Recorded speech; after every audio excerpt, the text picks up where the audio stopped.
and welcome to our monthly seminar series, CMRS monthly seminar series. This is the first seminar of the semester. Usually we start in February, but due to unforeseen event, we couldn't hold the seminar of last month. But today we are happy to welcome Jana. Sorry. Jana, can you pronounce your last name? Moss. So Jana Moss is a graduate of the Center for Migration and Refugee Studies. She just finished her MA with us, and she completed, during her study for her MA, she also completed a graduate diploma in international human rights law.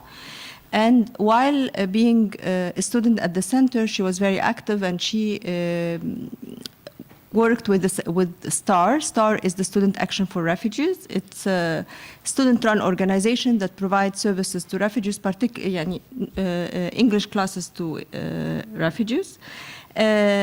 Before coming to AUC, she had her BA in Spanish from Portland State University, and she also worked as a teacher. So she shifted, there is a shift in her career, and as an interpreter also. Now she has planned to complete her studies, but to do the to go to law school.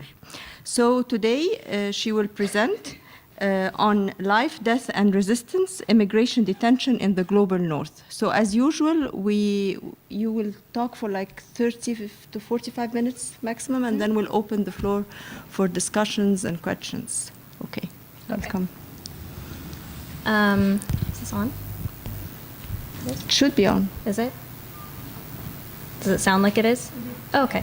Okay. Just doesn't sound like it to me. Yeah, to me, I had the same feeling. Okay. So as Maisa said, I just graduated from CMRS, and this talk is going to be kind of an abridged version of my thesis. So I came across this topic because I was volunteering with an immigrants' rights group in the States, and they were partnered with another group that was mostly focused on immigration detainees, and at the time there was a collective hunger strike at the immigration detention center near us. And so I was really interested in how immigration detainees can resist in such a kind of controlled environment. And I was really struck by the pattern of physical self-harm. So things like hunger strikes, suicide or threats to commit suicide, and self-mutilation, like sewing lips together. And I was also struck by how often these acts were written off by the media as like desperate attempts for like media attention, desperate acts by people who have nothing to lose. And whereas when you read the words of people who have engaged in these acts, they actually have mixed motivations. So I argue that when understood in context, acts of self-harm by immigration detainees can be an intentional, rational, and strategic form of resistance to state violence. So this isn't about Egypt. I only focused on countries in the global north, so Europe, North America, and Australia mostly, because even though the details on their immigration laws and policies are different from country to country, their motivations are mostly the same, and similar patterns emerge. So since I didn't focus on a specific country, obviously it wasn't feasible to do field research, so I pulled from a variety of sources, both official and unofficial, and I really had a preference for direct quotes from detainees because, like I said, I was skeptical of the way that people were writing about resistance. And social media actually turned out to be really helpful in getting those direct quotes because activist groups are usually comprised of friends and family members of detainees and deportees, and also former detainees. And so their Facebook groups would actually be really helpful in getting direct sources from within the detention center. So I used the word necropolitics, which is basically a fancy word for state control over death. And it comes from Achille Mbembe's 2003 essay, and he just says that state sovereignty ultimately lies in the state's ability to control who dies, who lives, and how. And so I took that idea and I applied it to immigration detention in specific and immigration controls more generally. So even though my focus was immigration detention, detention is a mechanism that's part of a wider project to control and curb immigration. So I argued that immigration controls are also a form of necropolitics because people's lives may be at stake in their country of origin, but depending on why their lives are at stake, they may or may not be entitled to refugee status. So the Refugee Convention protects people who are fleeing persecution for religious or political reasons, but won't necessarily protect people who are fleeing extreme poverty or droughts or other effects of climate change. So it's not necessarily how bad your life is, but why. And so it's a way of separating acceptable and unacceptable deaths by the state. So border control is another form of necropolitics, I argue, because even though it's legal to seek asylum once you arrive in a country, the state can make it very difficult for you to arrive there. So you've probably all seen photos like these of migrants crossing the Mediterranean to try to get to Europe. And obviously it's very dangerous. Hundreds of people die because they're not always great boats, they're often overcrowded.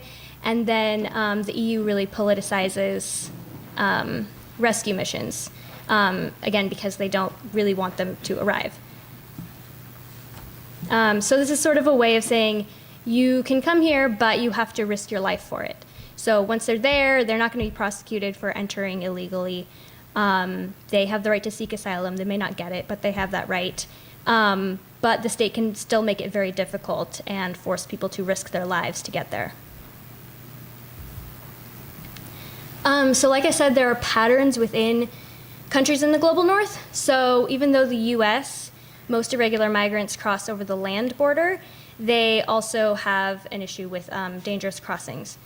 So people who cross the southern border, it's hundreds of miles of desert. And obviously you're trying to avoid checkpoints, so you have to avoid cities, places with running water, et cetera. So people often, I think this couple hundred people die every year crossing the desert. So as a response, some volunteer groups will leave water jugs for migrants, whoever comes across them, to drink them. This one has a little note. It says, "Be strong, my friends." But in January 2018, a video was circulating of US border agents pouring out water left for migrants and destroying the containers so they couldn't be used again. And this video was widely circulated, and a lot of former US Border Patrol agents were saying that they were actually instructed to do this when they came across supplies left for migrants. And then what I think might be actually even worse is that they left the water containers where they are, but destroyed. So not only do the migrants not have the water, but they can come across these containers and know that there used to be water there, but someone destroyed it. So it sends a really clear message of who controls the migrants' death.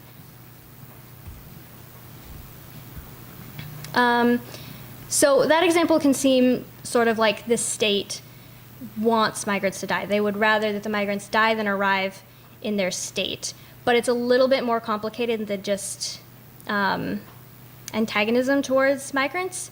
So this image is a man being led to a plane to be deported to El Salvador. And his shoelaces were taken away so that he couldn't hang himself. But his shoelaces will be returned once he lands in El Salvador. So I just think this kind of shows the difference between acceptable and unacceptable death. It's not that the state necessarily wants migrants to die or that they don't care if they die. They just want to make sure that if they die, it's not in a way that can be blamed on the state.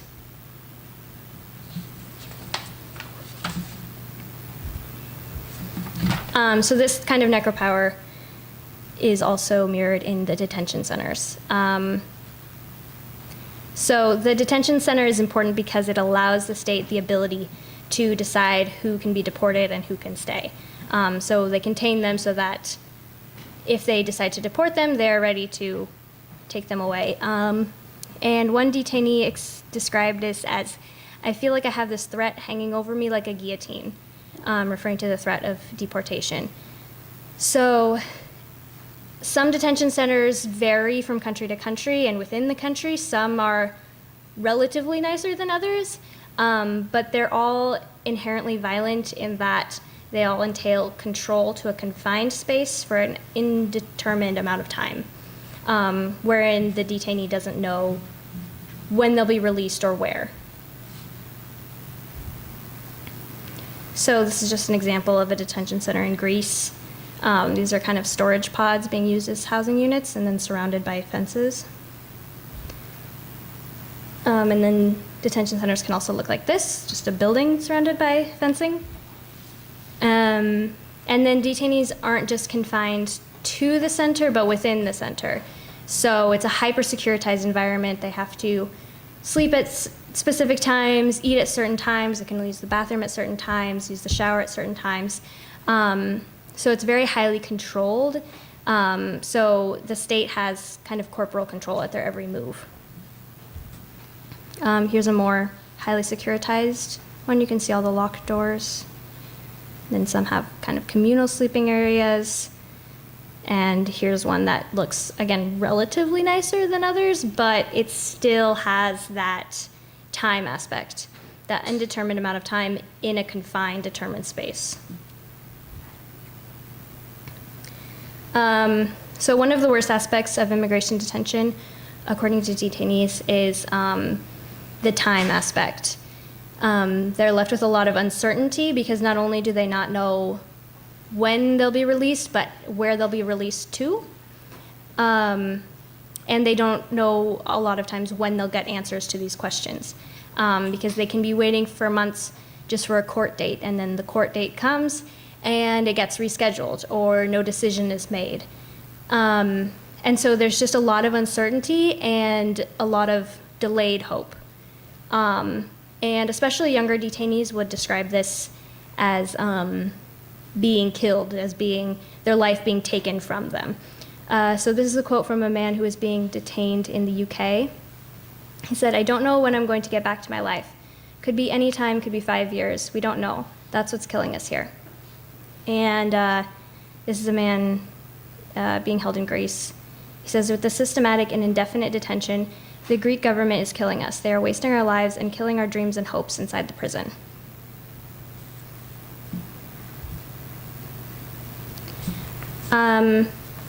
So even though the quality of the detention center, I think, is mainly irrelevant because they still, no matter what, are contained to a space where the state has the power to deport them. But a very common occurrence is that the food in detention center is of low quality. It's insufficient and sometimes even inedible. And this is repeated even in official government reports, that the food is insufficient and sometimes you can't eat it because it's gone bad or it has maggots in it.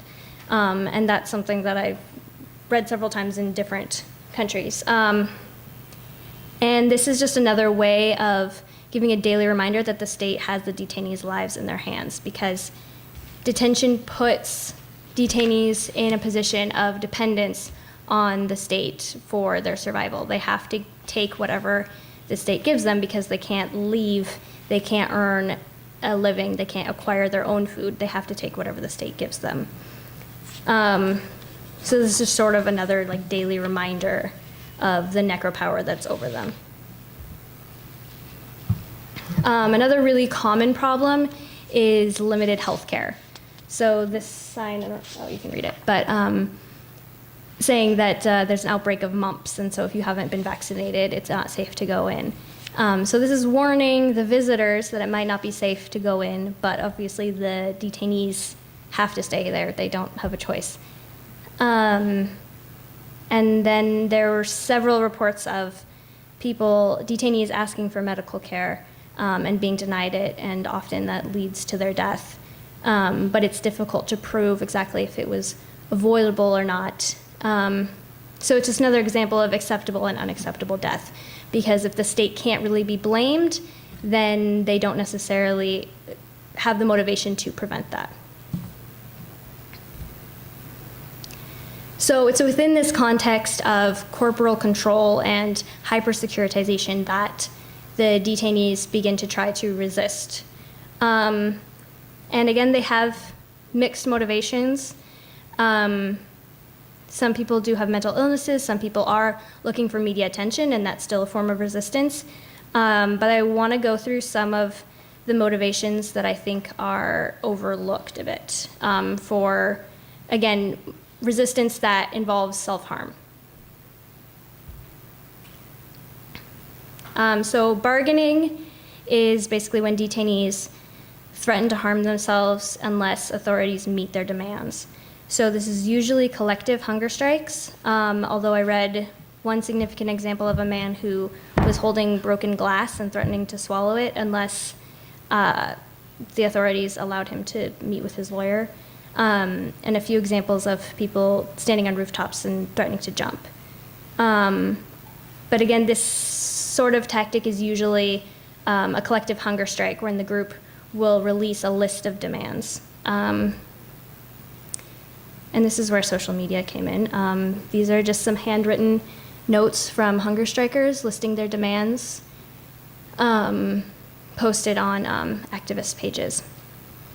So the demands can vary from really specific, simple material improvements, things like better food, more frequent laundry services, better beds, things like that, to things that they are legally entitled to, like family visitation, more visits with their lawyer, basic medical care. And then sometimes the demands are more broad. Things like an end to deportation, time limits on detention, or an end to detention altogether. And these demands can be mixed in the same letter from the same hunger strike. So one quote from a all-women's detention center in the UK, they wrote, "We will not eat until we are free." That was the last line of their letter announcing the hunger strike. And then another one from a group in Australia said, "The real purpose of the protest is to get freedom for all of us." And both of those were after listing some material demands. So it was a combination of trying to change their situation in the short term and also send a message. Which brings me to the other motivation, which is the symbolic. So acts of self-harm can be a way of making invisible violence visible. So detainees are often subjected to invisible violence by the state. So the power of deportation and the control over their time and confusion. These are all invisible acts of violence. And so when they show it on their bodies, it makes this violence more visible. And so it's a way of sending a message. And one line that I thought really kind of summarized this idea is this woman wrote, "I will not go gracefully into exile." Actually, the full quote was, "I feel like I'm in a losing battle with my case personally, but I will not go gracefully into exile." So this was a letter she wrote while she was on hunger strike. She said, basically, she didn't think there were going to be any material outcomes to her hunger strike, but she wanted to send a message that she was not okay with what was happening. She wanted to send a message that that she was resisting. And then another quote from a group of hunger strikers was, "This is the only option we are left with to express how we feel." So again, not to bargain with, not to get anything from authorities, but to express how they feel. And sometimes that's the only motivation. And I think this one, I believe this was a man detained in mainland Australia. I think this really summarizes the point of hunger strikes really well. It said, the strike will show the cruelty of persecution on us. If we die, it will make conspicuous our innocence, and the guilt will be on the government. They will be responsible if anyone dies here. So again, making that invisible violence visible by saying it's the government's fault if we die. It's not anyone else's. We want to make that clear. And it makes their innocence conspicuous and posits the state as the villain, basically. So this is another way that detainees have symbolically used resistance to demonstrate that their life is at stake. This is a noose made out of bed sheets that was found at an immigration detention center in Texas. And some sort of watchdog agency, I guess it was Department of Homeland Security, visited the detention center and found several of these in detainee cells. And it was even listed in the handbook as against the rules. Detainees can't make nooses and hang them in their cells. And so it was very interesting to see what would motivate someone to do that. It's sort of a symbolic gesture that their life is at stake. So this image is it's an excerpt from an illustrated interview with a former employee of an immigration detention center in Australia. So he said, the detainees did crazy things to express their frustration.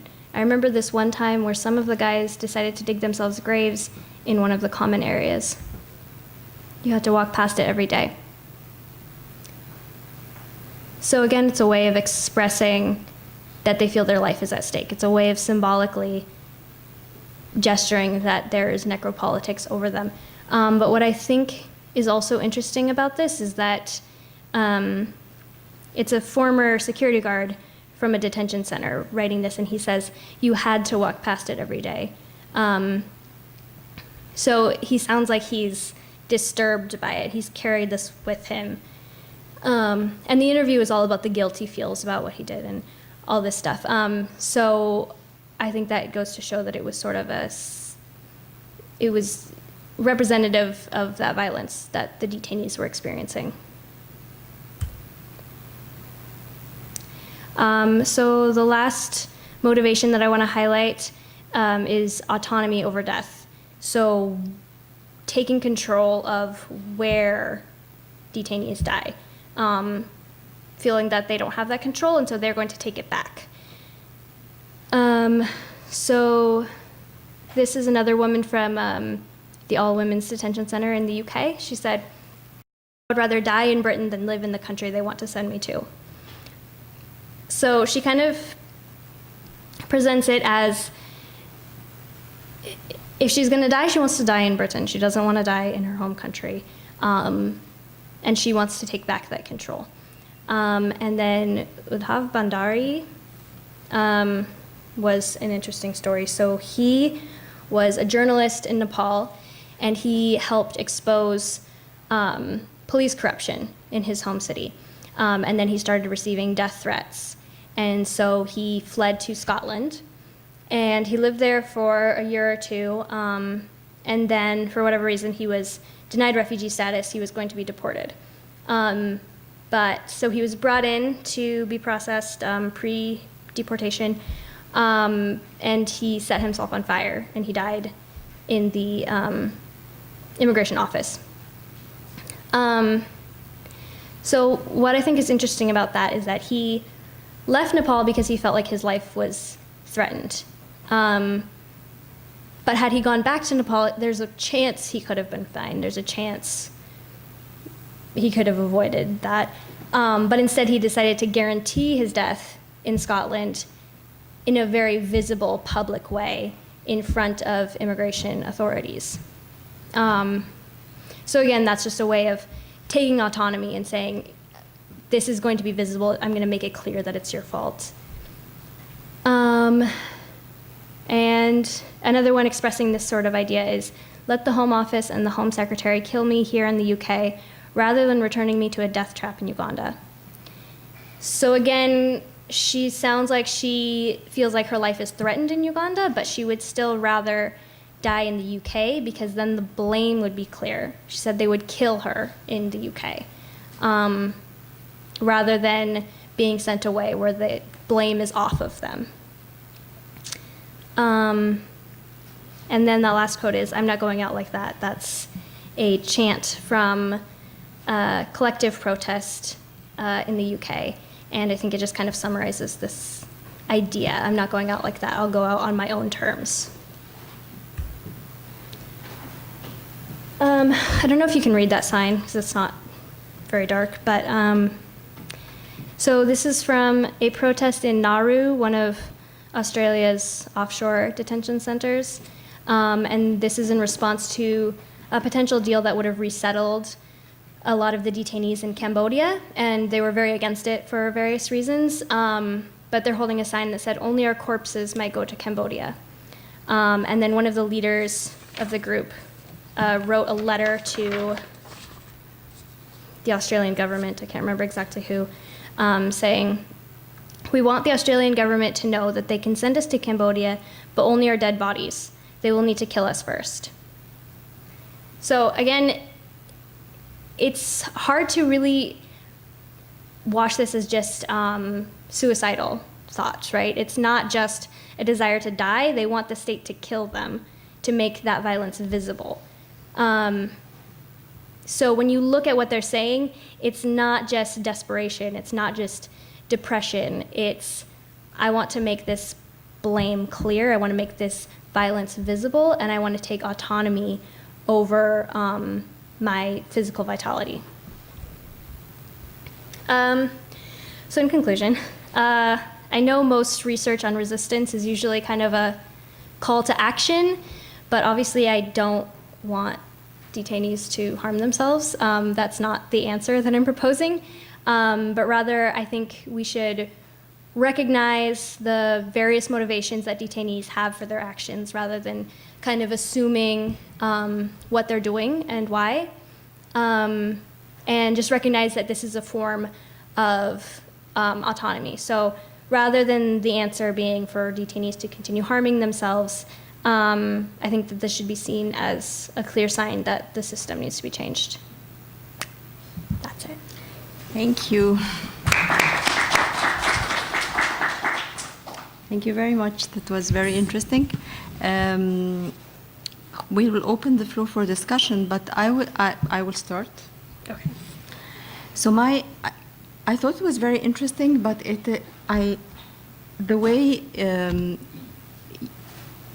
you labeled it as a resistance, but it's very different from the forms or understanding of resistance that is usually in the literature. Like, if, for example, James Scott and then Asif Bayat, they look at resistance as a form of that first it doesn't harm, you don't. It confirm the agency of the person who's resisting, but the criteria of calling it resistance that they don't harm themselves, and in that sense that is different from the survival strategies mechanism. And the second thing is that it is usually to protect gains that they already got, but not to. So I see this very interesting because it's very. I don't know the theoretical paradigm on which it was based, but it's interesting and it's very different because, as you said, it is more of sending a message, making the invisible visible. It's very much like if we look the same. I would think the suicide bombers in Palestine, because I don't think it's out of despair. It's out of psychological problem, but it's out of making something that might have been invisible visible, sending a message to the state. But I just wanted to highlight that it's different than what my understanding of the resistance paradigm. So I don't know. Yeah, I mean, that's kind of what I wanted to highlight because I think people will look at this and not think that it's resistance, and I think by labeling it resistance, it sort of gives more autonomy back to the migrants and saying that they can still fight back. And I do think, I mean, part of the reason that their tactics are different is because of the environment they're in. So their options are limited. Yes. But yeah, I mean, it is definitely different than what you traditionally think of as resistance, Yes. for sure. Okay. Questions? Okay. So usually we take 3 questions. By 3 questions. Stated this at the beginning, but I was curious about the statistics of the prevalence of self-harm, if you have data, and I mean, things like suicide mainly, the most extreme forms of self-harm, and if there's any indication that any of this has actually led to change in state practice, because to me it doesn't seem like it has. And if anything, there's more prevalence of detention and criminalization of migration. So, but maybe I'm wrong. So, just wondering. Can I have 2 more questions? Okay. Actually, the presentation was so wonderful, but I wish to have some highlights on the stories of success of inclusion in such societies. You have thought about different contexts. You talk about American context, European context, like Greece, but actually I work on my PhD on integration of Syrian migrants in Egypt with a particular focus on marriages, female marriages to Egyptian males. So, of course, there are some stories of success of such migrants already way complex, like Uganda, to different countries or different destinations. And thank you. Maybe we answer these 2 questions. Do you want clarification? You have another question? Okay. Okay. So let's answer these 2 and then. Yeah, regarding statistics, I don't really have clear overall statistics on the prevalence, in part because, I mean, the state doesn't want people to know about this. I mean, it's not something that they enjoy. I had some statistics that kind of gave me an indication. An interview with a doctor who said that, I can't remember, but he said something about how many cases of people who were being treated for dehydration due to a hunger strike, things like that. And then the U.S., the ICE detention manual has a chapter on how to deal with hunger strikes. So that kind of gives you an indication of the prevalence, that it's common enough that they have like standard procedure for what to do. And then other than that, I just have stories and newspaper articles mostly. Yeah, so I don't have, hard statistics. And then your other question was, are they successful, Well, right? does it seem to be affecting state practice? I wish I could say that it does, but no, I don't think that it does, no. Maybe indirectly, because I think especially the protests in the offshore detention centers in Australia have at least changed public perception a lot, because they do garner media attention, and I think that might change public perception, which would in turn lead to change in state practice. Although I can't say for sure that that's been the case, honestly, no. And then the question about integration. I mean, it's kind of beyond the scope of my research, just because I wasn't really focused on what people do when they are released from immigration detention. It was more just their time in detention. But yeah, that would be interesting to research how people reintegrate into society after going through something like that, whether they return to their home country or remain in the host state. Yeah, it would be interesting to know, but I don't have the answer. Sorry. You have a question? Okay. Can I ask? Yes, sure. It seems like the research begins with the presupposition that detention in itself is a bad thing. I'm wondering I have 2 questions. What's the legal perspective from which you make your argument that this detention is, because you start from the migrants, which is fine, but I'm just wondering, like, what the foundation for which this detention is illegal or immoral or a bad thing. And then my second question is the attribution of violence to the state. The fact that the migrant attributes the violence, you talk about making violence manifest, something like that, like the hidden violence open. Does the mere attribution of violence confirm the fact that the state has expressed violence towards the migrant? And then lastly, the rights of the migrant being violated in detention.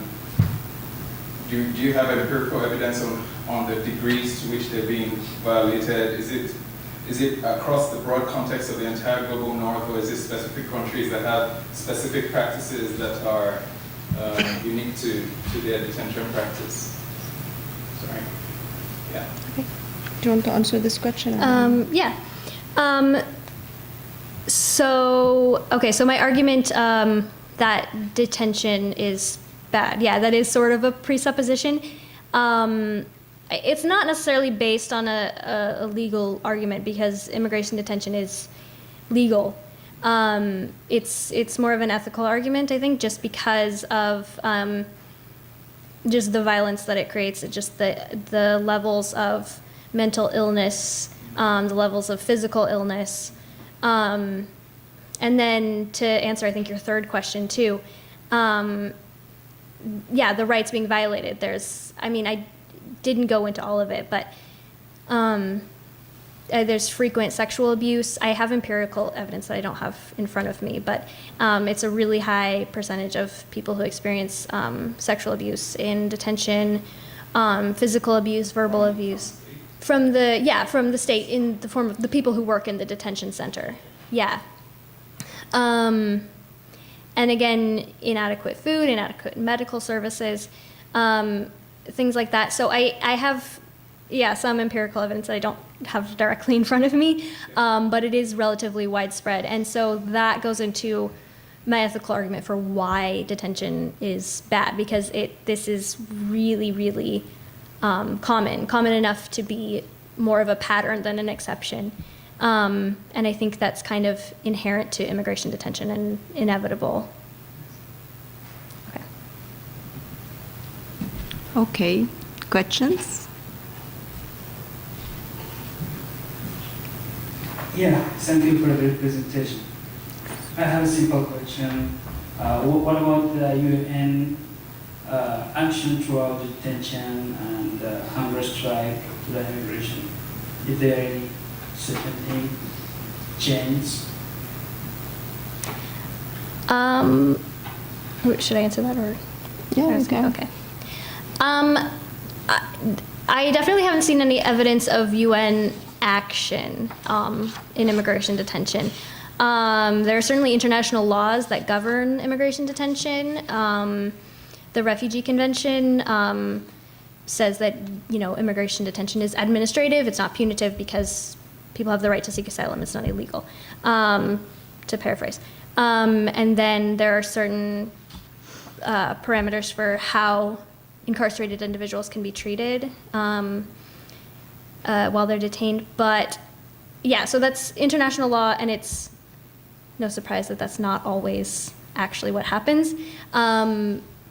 Yeah, but I haven't seen any evidence of international action because of it, no. But there are laws on the books, so there's that. Sure. Okay, so I have and I know that the practice across the EU sort of varies, because you'd shown a photograph of Greece, and I couldn't quite tell if it was actually a detention facility or a camp, because also some of the camps look a little bit detention, because especially they're run by the Greek army, they look like detention facilities. But I was wondering about the people who are detained and waiting for their cases, you know, to be adjudicated, do they across the board not have the freedom of movement? I mean, they can't leave the detention facility at all, and also. Do you have a sense of the length of detention before people are either, you know, given refugee status or sent back or whatever happens to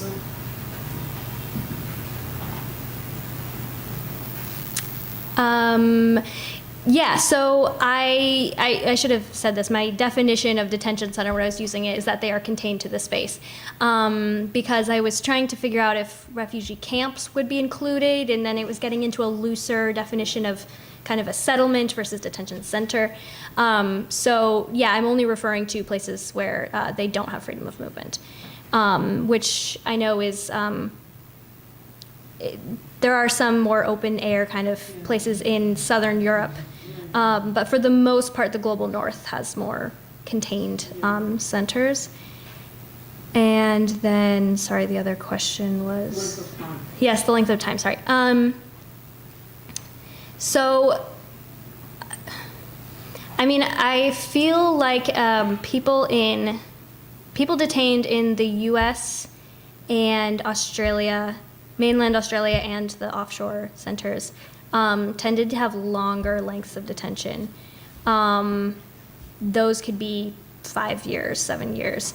Whereas people in the UK and continental Europe usually had a year maximum. But in all the countries I looked at, all of them except continental Europe, there's no time limit to detention.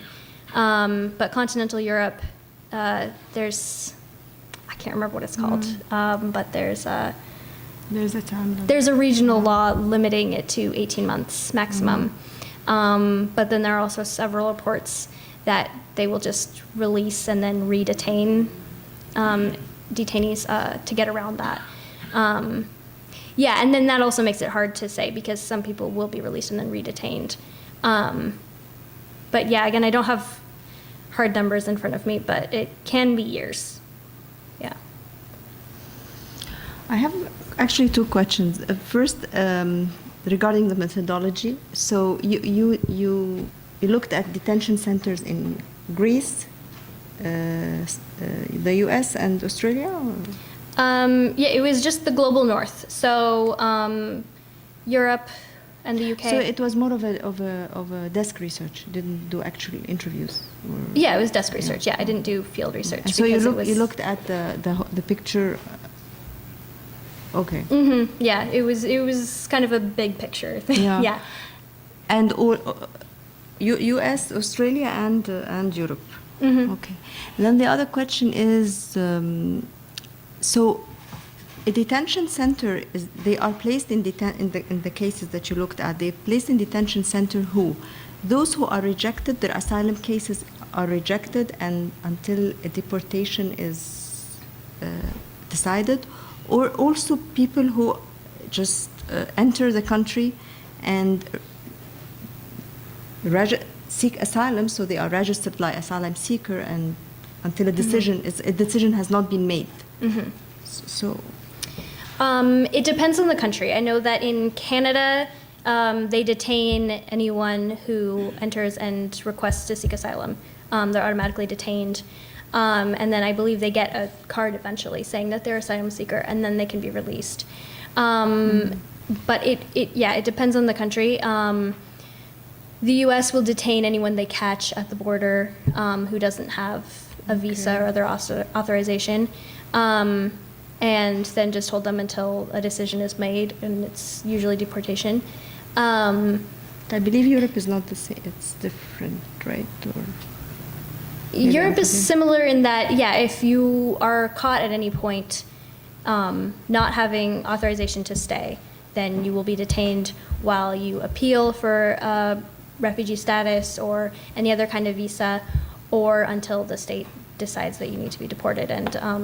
And actually, in a lot of these cases, people were in detention just waiting to be deported. Their cases had already been decided, but there were just delays in making it happen. So, I mean, there are a lot of different reasons people end up in detention. So during the but- process of seeking asylums, they are detained. Mhm. Yeah. Interesting to know. Yeah.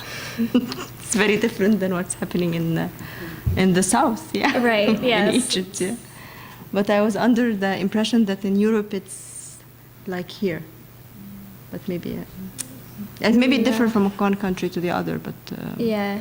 Yeah. But I know in Australia and the States, it's. No, I mean, sometimes they call them like reception centers, like these things on Lampedusa or like some of Yes, the islands, yeah. But then if there is no freedom of movement, then Right. it is. It's just a euphemism. Yeah, okay. So you have a question, and you have a question.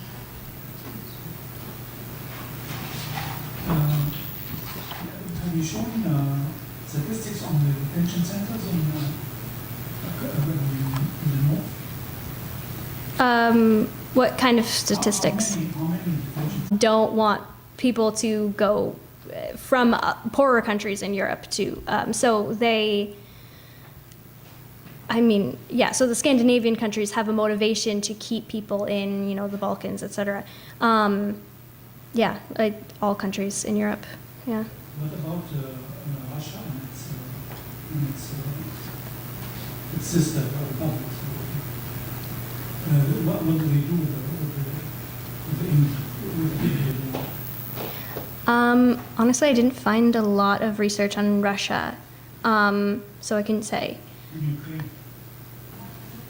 I mean, it's part of Europe, but yeah, they have detention centers, yeah, but I don't know about Russia specifically, because it's different from the rest of Europe in a lot of ways. I imagine they have immigration detention centers, but And they're actually in very remote places. I mean, I worked in Russia. oh, there you go. They're, They're in very remote places, Yes. like 10 hours from Moscow, where it's negative 35 degrees Celsius, and mhm. it's not pleasant. Okay, so you have. Like if the number of migrants that are, say, economic migrants versus refugees fleeing from war, because I missed the beginning, but it seemed like you were talking about, majority of migrants going through illegal paths that would risk their lives. So they arrive here, they, travel to these countries illegally knowing that there will be some consequences. Do we have, how do we expect the state to decide if they actually are there because they're fleeing real crisis or they're there for economic opportunity? That's a very good question. Yeah, so part of maybe the part that you missed, but I was talking about how immigration controls are also sort of a form of deciding whose death is acceptable and whose is unacceptable, because people who are economic migrants usually can just be deported. The host state has no obligation to them, whereas people that are fleeing violence for specific reasons due to persecution may be entitled to asylum. And then, of course, people who have special skills can get, work visas, other kinds of visas. But generally, those people don't end up in detention. Yeah, so usually people who migrate irregularly, whether to seek asylum or just to live irregularly in that country, end up in detention. And so, yeah, so the state just decides they do refugee status determination if they're seeking asylum, and they look at the reasons that they're fleeing. They have to have evidence like any other legal proceeding. But yeah, it's not for every reason. You could be, dying of starvation in your home country, but unless you're being specifically targeted because of your race or nationality, et cetera, then you're not entitled to refugee status, which is one of the concepts that I'm trying to kind of problematize, because you could be kind of facing the same fate, but your legal status will differ because of the specifics. Does that make sense? It's interesting you mentioned Canada. So what we saw on the news, they're meeting the Saudi girl who fled there. We saw her being taken by immigration. What happens next? Honestly, I'm not caught up on that. I know that the Saudi. Not taken to detention center. Yeah, she was given. Okay, I wasn't sure if something happened in the last couple days. Yeah, she was given refugee status from abroad. She was a special case, and actually, there's been a lot written about how she is treated very differently than other people seeking asylum. In part because she speaks English, she had a big social media presence, so a lot of people worldwide were vouching for her, and in part because she, she like left Islam basically, so she was denouncing, that's the word I was looking for, denouncing Islam, and that's part of the reason that a secular, neoliberal country like Canada was willing to reach out and, be the hero and take her. But she's definitely an exceptional case. That's not usually what happens. So, yeah, so she wasn't detained when she arrived because Canada kind of invited her, if that makes sense. Yeah. Okay. Okay, so do we have a percentage about the people that usually get deported from the detention center? That's the first question. And if the state decided that it's going to deport people, how would they react? Would you expect that they're going to actually commit suicide? Sorry, can I get a clarification on the second question? Can you? Okay, so if the state decided that going to deport people from the detention center, Mm-hmm. would you speculate or expect that they would actually commit suicide, for instance? Okay.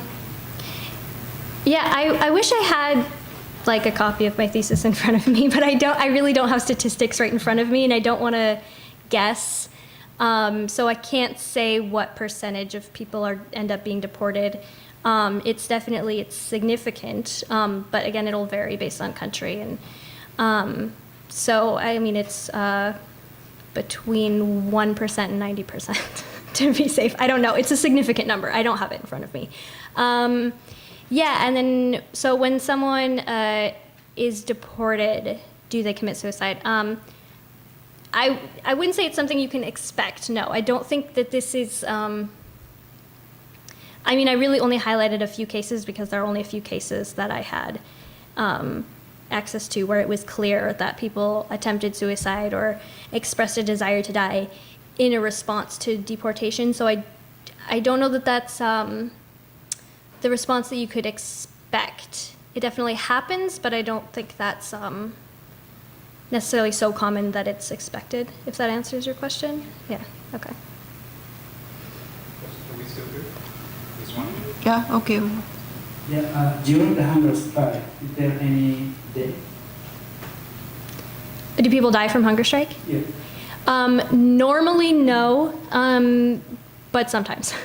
I feel like that's the answer to all of these, but yeah, so people usually die from hunger strike after 40 days, and it usually doesn't last that long, but there are some cases. But normally, no, people don't end up dying from hunger strike. And there are also different types of hunger strikes. Sometimes there's a dry hunger strike where you drink liquids but you don't eat. Maybe I'm getting that confused. And then there are relay hunger strikes where people take turns fasting, in which case you're obviously less likely to die as a result. But occasionally, yes, but not usually. That answers. Okay. I have a question about the public perception of these events. You mentioned that in the cases of Australia, it created a pressure that would pressurized the state agency to, or at least challenge them in these cases. But in the other regions, have you what kind of reaction was from the side of the public? And my second question is, if you noticed a difference in numbers of these cases of self-harm prior to refugee status determination and or while the people are waiting for deportation. Anyway, if they wait, if they haven't been decided, their status hasn't been decided yet, if they are more, if they are less likely to conduct such a thing. Okay, so so just to clarify what I said about Australia, I feel like the acts of resistance in general in Australian detention centers were more violent in a way. I mean, that's where all the stories of like lip sewing were from, and swallowing glass, things like that. Those, for some reason, all came from Australia and the offshore centers of Australia. And so I think that's part of the reason that it's gotten a lot of public attention in Australia, but I'm not Australian. I don't really know the details of Australian politics. But it does seem like these acts are cited often by pro-immigration groups and people calling for the end of detention or the offshore centers. And so it would be my hope that eventually the public perception would change such that, their government would change. And speaking from the US, honestly, I feel like it doesn't gather as much attention as maybe it should, in part because it's all hunger strikes, and there are a lot of them. It's pretty frequent. Even trying to get stories, it was difficult to know if this was a different news article about the same hunger strike or if it was a different hunger strike entirely, because they would be repeated at the same center, in the same state, and the same year. And so hunger strikes happen so frequently, I feel like we've kind of become desensitized to it. And definitely people who are close to people who are in immigration detention, and, activist groups who that's their, their mission in life, and they'll report it a lot, but I don't think it gathers the same amount of public scrutiny the same way. And then for Europe, honestly, I don't know. So honestly, I'm not sure. But in the US, it doesn't seem like it makes a huge difference, honestly. I have a follow-up question. In view of the fact that states have the responsibility to care for their citizens, it's just the world we live in for now, at least, where it's the age of the nation state and things like that.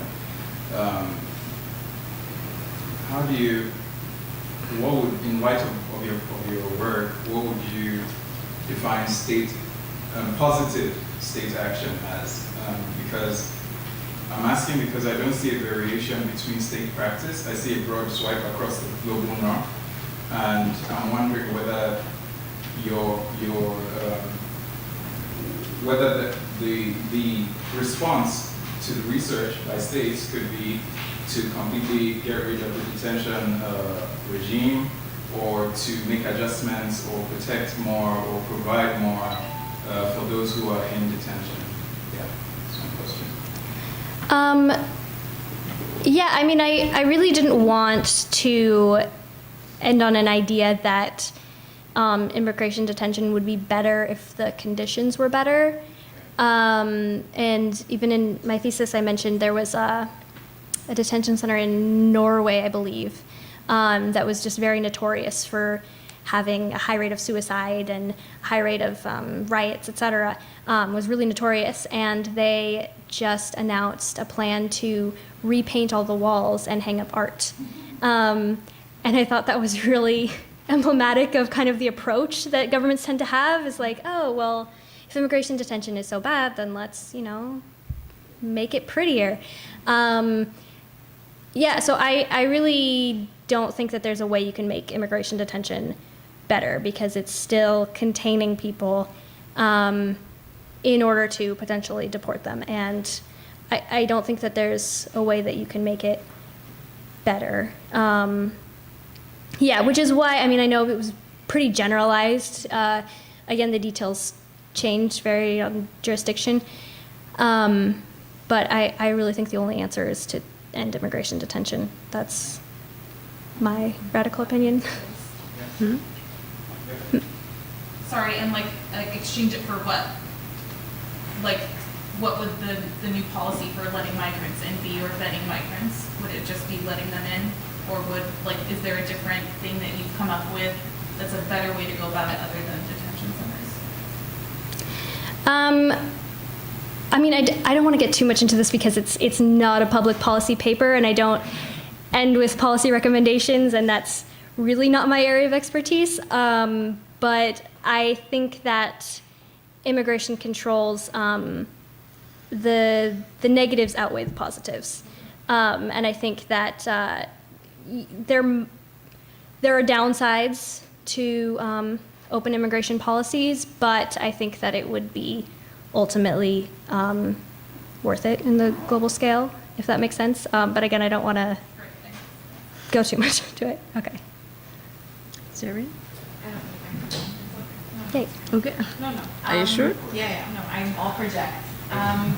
So I think something that's coming up in discussion, the last question you had as well, there's a lot of interesting literature emerging, especially from, I think, Sweden and the UK, about how the prison system versus the detention system treats individuals. So the idea is that, I mean, the general picture of the prison system, when we're thinking about the severity of which is what you're talking about, this invisible violence, this drastic separation of this individual, which is what I'm really interested in working on myself, is this idea of how the non-citizen is treated, which I think is a lot of what you're kind of addressing. I'm not sure if you have any thoughts on that, but I think that kind of connects these different ideas. There isn't necessarily a better system in place, but we have to look critically at how violent this process of isolating and othering and essentially punitive is, right? It's not this rehabilitation, essentially. Not that I agree with the rehabilitative approach, but there's a clear kind of purpose and system according to the state's perspective.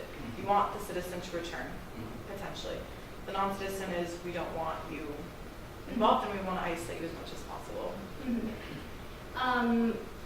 Yeah, I think that's an interesting point. There was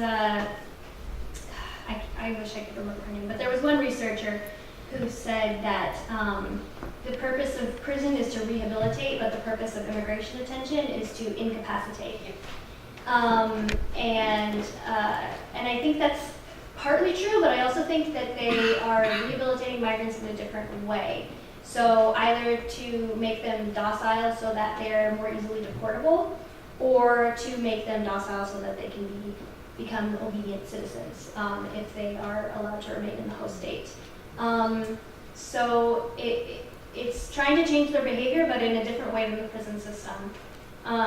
Because, yeah, it's trying to discourage resistance. It's trying to kind of destroy their fight, if that makes sense. And one of the ways they do that is through isolation.